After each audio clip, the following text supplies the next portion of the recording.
As MPs, Patrick, the captain, and Juliet, his sergeant, at Fort Shafter, Oahu, Hawaii, pursue a seemingly routine weapons theft case, but find there is more to it, that there are much larger forces operating behind the scenes, both good and bad. Their mysterious colonel eventually initiating and guiding them into worlds that are even deeper than those of the DIA, the Defense Intelligence Agency, and the CIA, and ever onwards towards clashes of epic proportions and eventually even to the underpinnings of reality itself. All is revealed through a shadow empire that is in place to protect the world at large.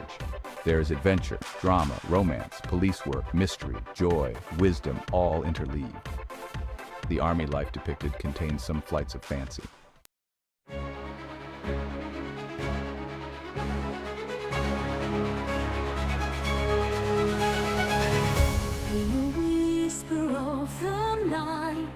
Stars dance bright in clear sight, candles flicker, hearts ignite.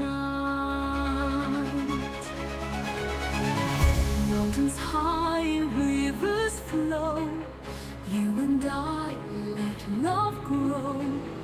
Feel the wind catch the glow. Echoes of love in the air, music playing everywhere, hearts entwined, so rare. In the moon's gentle kiss, find our way through the mist. Every note is pure bliss.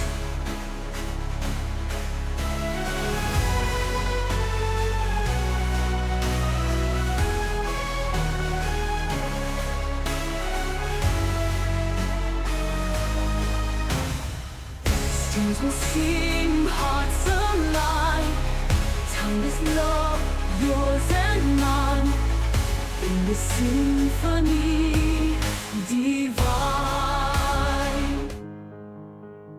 Now and then. Mountain Forest Cave, Oahu. Juliet, the MP Combat Unit Sergeant, looks about the flowered cave. I, Patrick, the MP Combat Unit Captain, ride my motorcycle up the trail through a bamboo mountain forest towards the cave entrance. The sun is setting, my motorcycle headlight is on, and the birds seem to note the goings-on. We envision ourselves standing atop the cave on a cliff holding our weapons in a combat scene. We will live and write the story behind it. The Return. Fort Shafter, Oahu. The MP waves me through the gate again, the same man months later, although I don't need to use the gate. However, if it's open, I use it, for it's a shorter and smoother way to the mountain retreat. The other MP stays inside the hut, a good practice. Patrick, I spend half the year in Oahu. Here is Palm Circle, a ring of palms surrounding a very large, grassy area with all the offices and posts just across the road. I head up the mountain path to the retreat. Juliet from Jamaica has been taking care of the place, on and off, and all is found to be in order. No one can find us here. Overview. Long ago, toward the end of my Army service, I became the temporary captain of an MP unit for 3 months. It was a rare MP combat unit that had just returned from Vietnam. MP combat units guard convoys and forward installations. My new job amounted to keeping track of them, their needs, and their pay, although there was an interesting incident later on.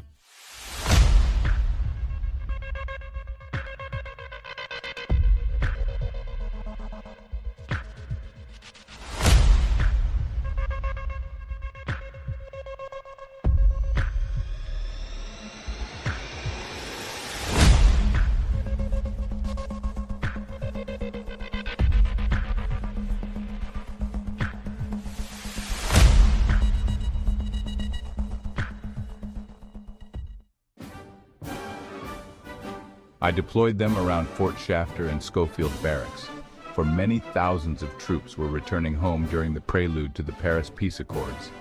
There was no major, so I reported to the colonel. I had an outside office, at least during the day, and for a part of the evening, a 4-posted open shelter with a thatched roof. An MP has a lot of power. An MP can arrest a general even inside the Pentagon. Well, that's the kind of authority we're talking about here. It really makes you think about the balance of power, doesn't it? Of course, it had better be right as having probable cause. Who then watches the guards, as one always wonders? Well, it's the Judge Advocate General's Corps. And who watches them? No one really, for they are an end unto themselves. Their uniform code of military justice rules all. The MPs police the internals of the army, wherein there are even more problems than in civilian life, while the DIA, the Defense Intelligence Agency, focuses on externals. Yet here I was, doing both, due to a shortage of MP majors. My old friend, the Yusupak, the commanding general USA Pacific, was gone, having just retired, and so now there was a new one. I would probably have to arrest him one day, which was the reason for my new assignment made by the former general, now retired in Tahiti. Make the background music inspiring. Use a male voice with a southern accent for the narrator. Use the best audio available.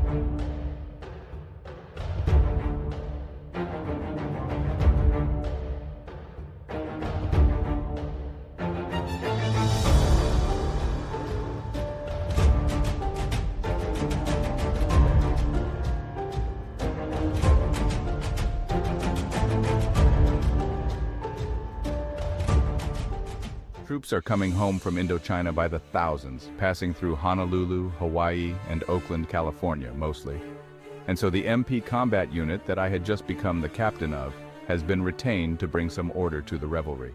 There are more than the usual drinking and the associated problems to which we bring some peace, but with only one eye open, for these are mostly happy and excited warriors, yet still trained to fight. It is a big Saturday night. We've got a dead soldier, sir. HPD just filled me in. What's the story, Sergeant? Unfortunately, no one seems to have seen a thing, and the biker is nowhere to be found. Well, sir, it seems that a biker's motorcycle was knocked over by someone outside Kathy's Lounge, which is just outside our fort, on Kahili Street, after which a fight ensued, during which the soldier, Matt Riley, was shot in the heart, and the head by someone with a 9mm could be military, but the weapon wasn't around. So, a big fight and no one was even interested in watching it. They might be unwilling to say anything, sir. Why get involved in all that? Yet that place is packed with soldiers eating teriyaki with Korean girls sitting on their laps, making the deceased to be one of their own, and yet no one has anything to report. Strange. I know Riley, sir, although not very well. He's, well, not real friendly.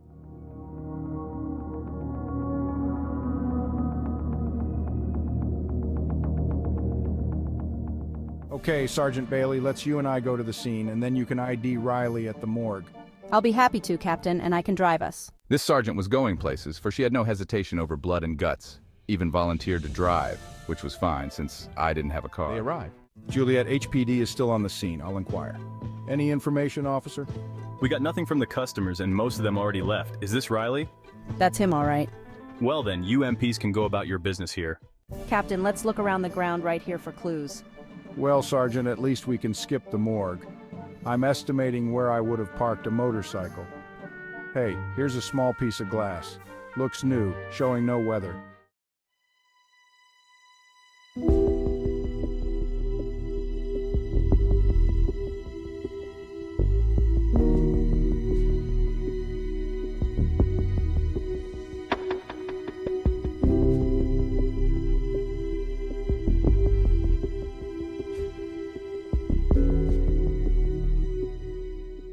Perhaps it had been thrown when the bike fell and then bounced along several more feet. Could be something. Can't find anything else. Maybe, maybe not, but the bike was knocked over. Let's go inside. Regular soldiers do not like the sight of MPs, and so they all freeze as we enter, and then look away. But for one, O'Neill. Anyone see the fight or the shooting? I ask, but no one replies. The silence is deafening. No one is saying no, and so that tells me something. Most of them say no or shake their heads and get up and leave, but for O'Neill. We walk over to his table and sit down. What happened? Juliet asks gently. I'm O'Neill. I'm Irish too, she answers. O'Neill looks perplexed, giving her the once over. But you're African American. It was on my grandfather's side, Dublin. Did you see anything? O'Neill remains silent. And so is Riley Irish and a soldier like you, which is a double bond, but he's dead now. O'Neill appears to have mixed emotions, then looks down. We remain silent too. Best not to push too hard at first. O'Neill finally looks up and over to us. We didn't like what Riley did to the biker, plus he's always been a little bit crazy and a redneck too. Turns out the biker saw him do it, and so they got into an argument which the biker said should best be taken outside, and so they went out. After a bit of scuffling, Riley pulled out a knife, and so then the biker pulled out a pistol and shot him dead. O'Neill shares his account with a mix of regret and frustration, painting a vivid picture of the fateful encounter. What did the biker look like? Big and burly, full beard, jacket and pants with shiny silver buttons like most bikers. Which way did he go? I don't know, I ran back inside. But you heard the sound of the motorcycle roaring off. Which way went the sound? O'Neill pictures the biker and his motorcycle. North. Thanks, we'll be in touch. I agree, Sergeant. Best to keep moving while the trail is hot. With a sense of urgency, they decide to press on, hoping to catch up with the elusive biker. Thanks, Captain. And I thought you just had a tan. Yeah, sure. Well, my grandmother was European. The pistol will be in the gully beyond the ferns. What gully? You've been to this dive? Yes, many times, and I know O'Neill too, but he didn't know I'm now an MP. Maybe he is shocked. And here I thought I'd gotten something out of him. And I'm sure you did. He was on the verge of clamming up. So the possible military-style weapon was the biker's. Looks that way. At first I thought it might have been taken from the soldier, but O'Neill was an eyewitness. And weapons can't be taken outside of the fort. This is not a war zone. They have to be checked back in. This is not a war zone. They have to be checked back in. Never bring just a knife to a gunfight. The team pieces together the puzzle, inching closer to the truth, with each revelation adding a new layer of complexity to the case. Juliet, we need to get to the bottom of this. Riley was shot by a man on a motorcycle. Patrick, the Army MP unit captain, and Juliet, the Army MP sergeant, are investigating the shooting of Riley by a man with a motorcycle. Yes, sir. We need to gather all the evidence we can. Let's head down into the gully to look for the pistol, Sergeant. They search the area diligently, hoping to find a crucial piece of evidence. I found it, sir. Sure enough, you were right. They usually get rid of it right away.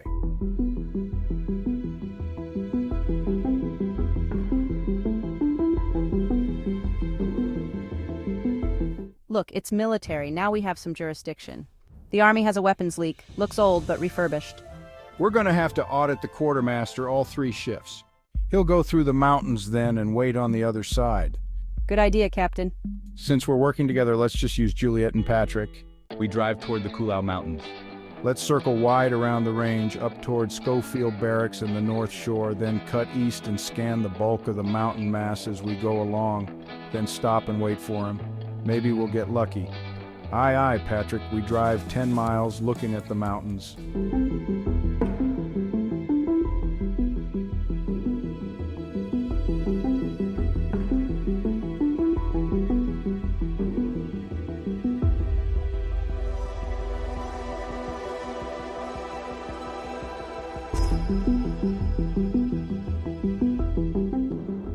We slow and then stop. 20 minutes pass. We talk. And that's my life story, Juliet. I see flashes of light. He should have kept it off. There's a good moon tonight. Guess he's a careful biker. More sightings of light sloping downward. Let's drive to where we think he is headed and wait there for a while. We wait. Nothing. I think we've lost him for good. He's probably gotten back to his biker camp where all is now lights out. We'll come back tomorrow in the daylight and have a good guess at where the camp is. Okay, Patrick, and we can follow some bikes there, perhaps? Okay, let's go see the quartermaster.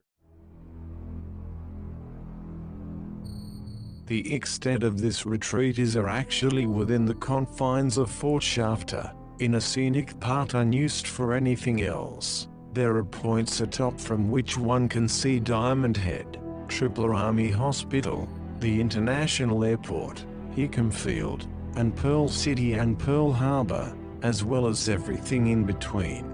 After entering the fort and being waved through by the white-gloved MP, there is, off to the right a ways, a seemingly useless and steep embankment, and, yet, after powering up it on a motorcycle in first gear, there is then a sharp left onto a path 6 feet wide or so that goes up very slightly as it traverses the base of the mountain until a wide right curve brings it back to another, higher angled traverse, but not steep, really, but ever gaining height on its long way. There is then a tremendously steep climb right towards the ridge, and, upon getting there, One must be very careful riding along the 2-foot wide path, for only a bush separates it from a terrible fall down to the like highway running below. There is then a leftish turn onto the high ridge toward the back of the mountain, and here the trail apparently ends. But the rest of the trail around and down is really just blocked, and very treacherous. Although one could use it for an emergency escape if fire was coming up the front of the mountain. It seems as there is no retreat here, nor anything, but it is slightly down and beneath, tucked into the cliffside, and so one must climb down to it. However, there is also an invisible and more circular route to it if one is not in the mood, although it is laced with jutting rocks. Here, then, in the nook of an open cave type of arrangement, our tent is tucked to the back, the double cot placed in the rear, where the ceiling has sloped down. The tent doors can usually be left open on the average fine day time. There is a slight grassy lawn in front, with enough room for lounge chairs, and a table, and beyond this is a sheer drop. The view faces toward the airport and its reef runways jutting out into the Pacific. Here it was that I first began investigating the tow with Alice, a computer programmer from the University of Hawaii.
you.